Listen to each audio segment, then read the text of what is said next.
We have causes of deflation. Now deflation understood in the today conventional sense, decrease in the price level. So we have here the first cause is growth. Growth at a constant money supply. Then we have a second cause that is hoarding.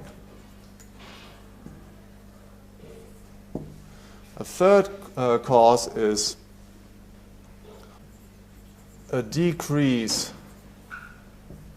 of the money supply, so of MS, as we say. And then we have also a fourth cause that is interventionism, monetary interventionism. Okay, we start with the first cause, so we have economic growth. And this allows us to deal with the most widely held misconception about deflation, namely that a growing economy requires a growing money supply to operate smoothly. Right? So the idea is, it's kind of a correspondence idea, correspondence theory. Right? You have here a blob that is the volume of trade, okay? And this must correspond to somehow to the money supply. If this grows, then this must grow too, unless it will be impossible to sell all these goods and services here. Okay, but that is, ladies and gentlemen, that's nonsense. Right? Because it is very well possible to sell all goods and services, as we have said before, by simply decreasing the money prices at which these goods and services are sold. So if the quantity of goods and services goes up due to economic growth, these will be sold at ever lower prices, thus permitting to buy and sell them all with the existing money supply. And all that happens is that prices decrease. Now the crucial question is, of course, how can this be? Doesn't this put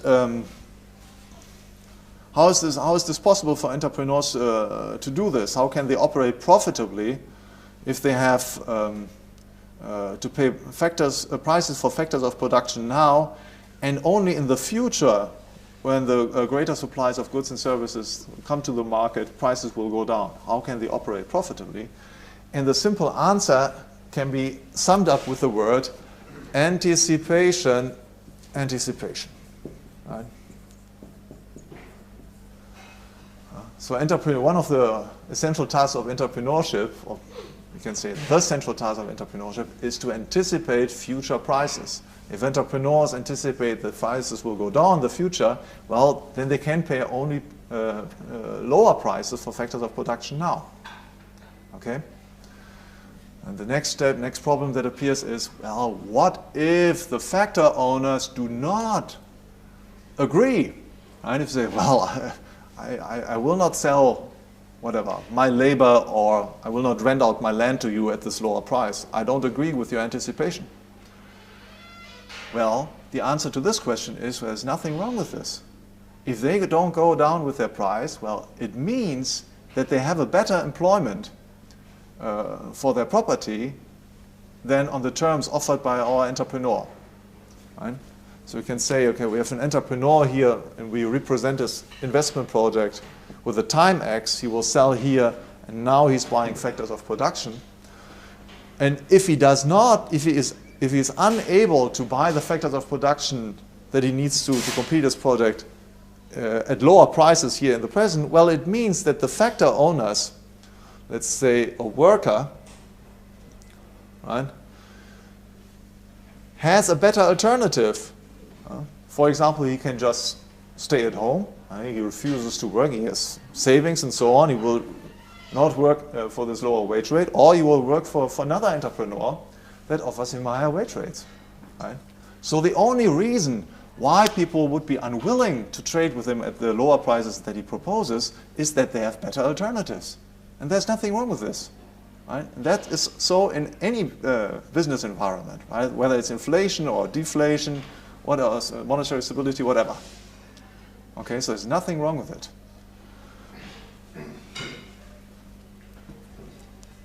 What is clear, however, is if this anticipation is correct, if prices will indeed go down in the future, well, then sooner or later the factor owners, for example, the workers, will be unable to find anybody offering them better terms. Okay, so sooner or later then they will be forced to accept the terms offered by our entrepreneurs who offer only lower recompensation in anticipation of the future lower prices.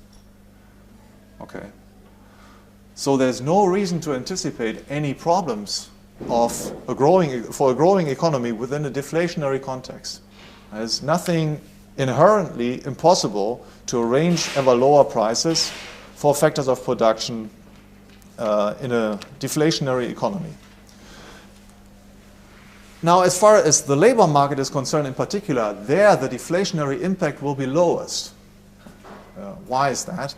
Well, because labor is the most universally usable factor of production.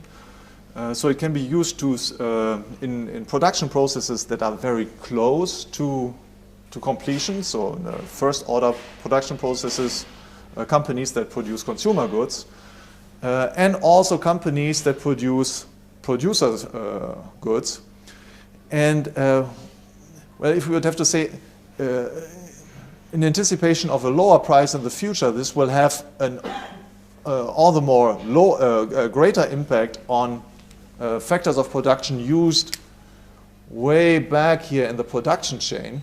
Okay, so if we anticipate a price decrease here at the end of the production, this will have an ever greater impact on the prices paid for factors of production there, because we have to discount the prices by the interest rate. Okay, so it will have a greater impact here. And so deflation will impact especially raw materials and so on, but not so much labor, because the labor is constantly the alternative of working here or here. Right? So there's constant arbitrage processes going on. The same alternative does not exist for raw materials, let's say iron ore or something, which can be used only here. So these raw materials their price will decrease very strongly in a deflationary environment, whereas the price of labor, which is universally usable, will not decrease that much. That is the reason also why real wage rates will increase, right? All other prices will decrease much stronger than the nominal wage rates. So we have a constant increase of real wages, which is exactly what economic growth is all about. And very similar considerations also apply if the money supply decreases. Right? There's no reason to believe that entrepreneurs cannot anticipate a decrease in the money supply. If this should ever happen, empirically is a very rare circumstance. Okay, but there's no reason to anticipate or to believe that entrepreneurs should be unable to do this. And they would adjust to such an expectation in exactly the same way as they adjust to secular growth and to increased hoarding. Right? They would simply cut down prices for factors of production, and this could occur quite simply as any other change. I won't talk about the fourth reason, interventionism, because we are here mainly concerned about the technical argument. So what does this leave us with? It leaves us with the notion that deflation per se is not economically more harmful than any other change occurring in the economy. It does not put the entrepreneurs before fundamentally different or more serious problems than any other major change occurring in the economy.